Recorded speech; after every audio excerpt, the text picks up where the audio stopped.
최신 IT 이슈를 쉽고 빠르게 살펴보는 이수다입니다. 오늘은 지난 4년 전 갑자기 등장해서 세상을 놀래켰던 알파고가 최근 다시 등장해서 세상을 다시 한번 깜짝 놀래게 하고 있는 사건에 대해서 얘기를 해보려고 합니다. 많은 분들이 지난 2016년 대한민국 그리고 서울에서 열렸던 인공지능과 프로 바둑기사 이세돌과의 대전을 기억하실 것입니다. 이 대전은 당시 전 세계적으로 화제가 됐었는데요. 알파고는 구글의 자회사인 딥마인드가 개발한 인공지능 알고리즘입니다. 이 알파고가 이세돌과 총 5번의 대국을 가졌는데 여기에서 4승 1패라고 하는 충격적인 승리를 거뒀습니다. 이 결과는 당시 전 세계 전문가들의 예상을 뒤엎는 것이었는데요. 이 때문에 바둑계를 포함해서 이 대국을 지켜보고 있던 전 세계 시청자들도 모두 경악을 금치 못했습니다. 특히 인간의 전유물로 여겨졌던 창의력 그리고 직관을 필요로 하는 바둑에서 인공지능이 그것도 프로 기사를 대상으로 승리를 거뒀다는 점이 충격이었습니다. 이 승리로 알파고는 단숨에 인공지능의 대명사가 됐죠. 그런데 그로부터 약 4년 뒤인 지금 알파고가 다시 한번 세상을 놀래키고 있습니다. 이번엔 바로 생명과학 분야인데요. 생명과학 분야에는 단백질의 3차원 구조를 예측하는 오래된 경연대회가 있습니다. 그런데 이 경연대회에서 알파고의 형제뻘인 알파폴드2가 참가를 했는데요. 여기서 전 세계 연구진을 제치고 압도적인 성적으로 1위를 기록한 것입니다. 이 대회는 특히나 전 세계 생명과학 분야에서 내노라 하는 연구진들이 모두 참가를 하고 있고요. 이 대회에서 우수한 성적을 거두면 노벨상을 딸 수 있다는 얘기가 학계에 인정받는 것으로도 유명합니다. 그런데 여기에서 이 알파폴드는 1위를 거두면서 특히 2위와 30점이 넘게 차이가 나는 성적을 거두면서 압도적인 결과를 보여줬습니다. 그런데 이 결과를 제대로 이해를 하려면 약간의 배경 지식이 필요합니다. 먼저 앞서 말씀드린 단백질의 3차원 구조가 왜 중요한지 그리고 무엇 때문에 학계에서 이렇게 모두 모여서 연구를 하는지를 알아야 합니다. 단백질은 신체를 구성하는 굉장히 중요한 요소죠. 그런데 이 단백질은 여러 개의 아미노산이 사슬 형태로 꼬여서 결합해서 만들어집니다. 그런데 이 결합되는 아미노산의 특성에 따라서 단백질은 사슬 모양이 다시 꼬이고 접혀서 3차원 형태를 만들어지는데요. 이 아미노산의 종류에 따라서 굉장히 많은 단백질의 형태가 만들어집니다. 하지만 이 단백질의 형태를 제대로 알아야만 이 단백질이 신체 내에서 어떤 기능을 하는지를 정확하게 알 수가 있습니다. 그래야만 이 아미노산을 편집해 새로운 단백질을 만들어서 이것을 응용하는 생명공학에서도 이 구조를 파악해서 단백질을 활용해 여러 가지 결과를 내놓을 수가 있는 것이죠. 따라서 이 단백질의 3차원 구조를 예측하는 데 굉장히 여러 가지 방법과 여러 가지 연구가 이루어지고 있습니다. 특히 현대 생명공학에서 중요성이 더 높아지고 있는데요.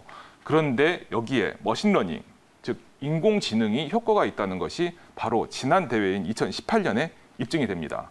2018년 대회에 딥마인드의 알파폴드가 처음으로 참가를 했는데요. 당시에 첫 참가에도 불구하고 역시나 전 세계 유명한 연구진을 제치고 1위를 기록합니다. 하지만 당시 1위 기록했던 점수는 약 60점대였습니다. 이 60점대는 2등을 했던 연구진과 그렇게 크게 차이가 나지 않는 점수였었어요. 그래서 당시만 해도 인공지능이 효과가 있긴 하지만 아직까지 사람과 비슷한 수준이구나라는 인식을 줬습니다. 그런데 2년 뒤에 열린 올해 경연대회에서는 놀랄 만한 사건이 터집니다. 알파폴드를 계산한 알파폴드2가 참가를 했는데 정확도 점수에서 무려 92.4점을 거둬서 압도적인 1위에 오릅니다. 2등과의 점수 차이가 무려 30점 가까이 되고요. 점수 자체가 정확도가 100인 만점에 가깝기 때문에 이제 더 이상 이 경연을 유지할 의미조차 없애버리는 결과를 나온 거죠. 이는 마치 4년 전에 알파고가 프로 바둑기사인 이세돌을 꺾음으로써 전 세계 바둑계를 놀라게 한 상황과 비슷한 상황이 만들어집니다. 특히나 이번 결과는 바둑이라는 게임이 아니라 과학 분야에서 일어났던 의미가 큰데요. 이 과학 분야에서 일어났다는 것은 우리의 실생활에 직접적으로 영향을 미칠 가능성이 그만큼 크기 때문입니다. 구체적으로 단백질 3차원 구조를 예측을 하면 단백질의 기능을 정확하게 알 수가 있어 신약 개발, 나아가 생체 형상의 원리를 찾아내는 데도 크게 기여할 수가 있습니다. 그래서 이번 결과를 놓고 과학계에서는 인공지능이 생명과학의 신기원을 이뤄냈다는 평가를 하고 있고요. 그리고 향후 노벨상 후보로서 인공지능이 오를 수도 있다고 전망하고 있기도 합니다. 여기에 이번 경연대회 주최 측에서는 이 코로나 사태의 해결에도 알파폴드2가 기여할 수 있을 것이라고 전망을 하고 있습니다. 경연대회 공동 창설자인 메릴랜드 대학교의 존 몰트는 알파폴드2를 이용해서 코로나와 같은 병원체의 단백질 구조를 좀 더 빨리 파악함으로써 신약 설계자들이 도움을 얻을 수 있을 것이라고 말하고 있습니다. 물론 현재 여러 제약회사들이 백신과 치료제를 다수 내놓고 있고 열심히 연구를 하고 있지만 궁극적인 치료제의 개발에 인공지능이 활용될 수도 있다는 것이죠. 따라서 알파고 때와는 비교도 되지 않을 정도로 큰 영향을 줄 수도 있습니다. 이제 알파고로 대변됐던 인공지능은 바둑과 같은 게임을 넘어 점차 첨단 과학, 기술에까지 영역을 넓히고 있습니다. 단백질 3차원 구조를 밝히는 것과 같은 이 기술은 영화 속에서나 등장하던 양자역학의 세계를 보다 잘 이해하는 데도 쓰일 것으로 보입니다. 마블이 만든 블록버스터인 어벤져스 시리즈에 이 양자역학을 이용해서 시간여행을 하는 장면이 등장합니다. 역시 여기에도 인공지능이 사용됐었죠.